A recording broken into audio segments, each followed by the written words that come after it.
to defend yourself and defend your corner. Last week, I explained myself to me tired. And that was before Friday. That was before Friday. Come Friday now, after our story on Wednesday about the legend, one of our finest sons. This email sent to media houses by his attorney, Linton P. Gordon. And I am wondering if people can read and if people specialize in hearing but not listening. I thought so for a while, and then I realized that, of course, George, they can read. They can read very well. But I'm still not sure if they hear and listening, if that thing, that dynamic is not working so well. And here's why I say that. We were very clear in the Wednesday report about what the information that we got was saying about Mr. Bolt's money at SSL. In fact, if you do a Google search of all the stories Nationwide has written about this issue since January 2023,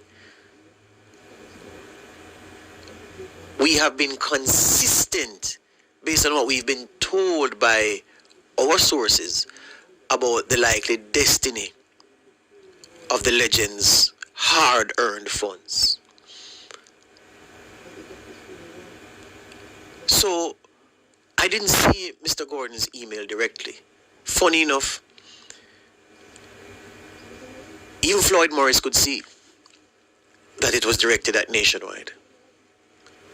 Yet Nationwide wasn't copied on the email. We weren't included on the email. Nobody here got the email directly. Colleagues in the media sent it to me. And then other colleagues, I think Robian posted it in our news group. She got it from somewhere else. And then other people who got it started sending it to me as well. But it was not directed to us. We weren't copied on it despite our report being the subject of the email. It's a reasonable inference to draw. And I said, well, what a condition. I mean, you're talking about us, you don't put us on the email thread. All right, fine. To a man and a woman who reacted to that email. You remember, Tana, maybe you never learned about Henny Penny in primary school? I don't think so. Okay. Henny Penny and the sky falling in, running up and down, crazy Lord God. I tell everybody who was willing to hear, the sky is falling in. Everybody was telling me that the sky was falling in because the lawyer was telling the whole world and their bunion that we got the story wrong. And I said, huh? Yes. So, boy, the lawyer do no bad. How do you recover from this? So I say, yeah. Them say, yes. Look at this. See the email here.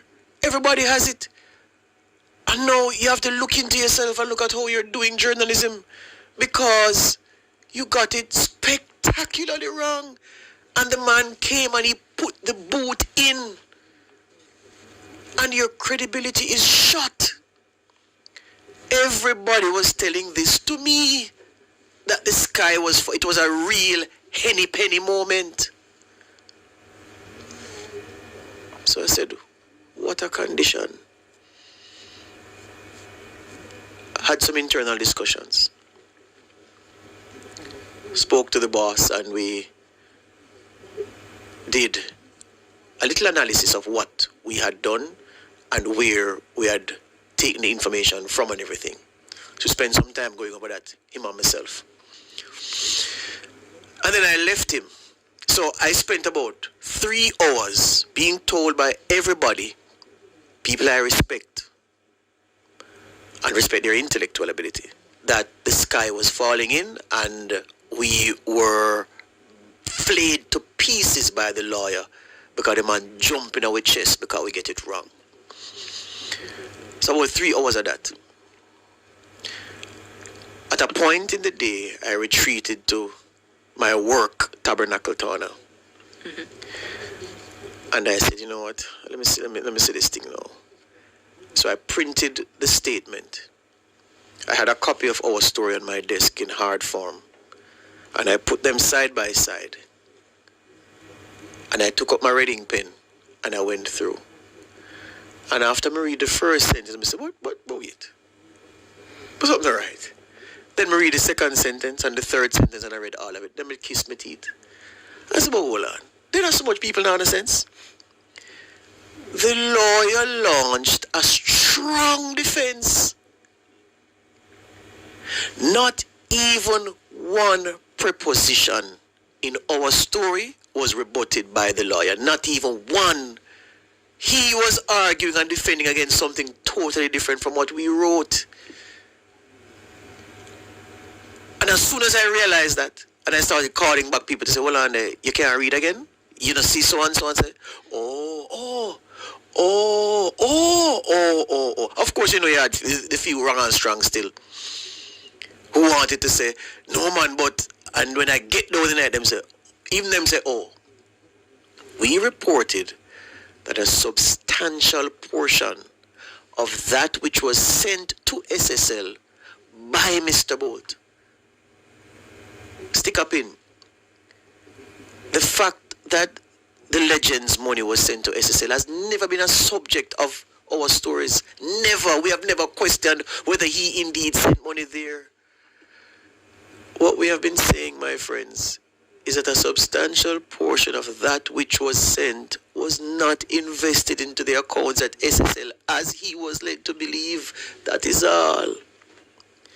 And read back Mr. Gordon's statement again and you'll realize that perhaps it is that Mr. Gordon was talking about something else. I'm not sure about that.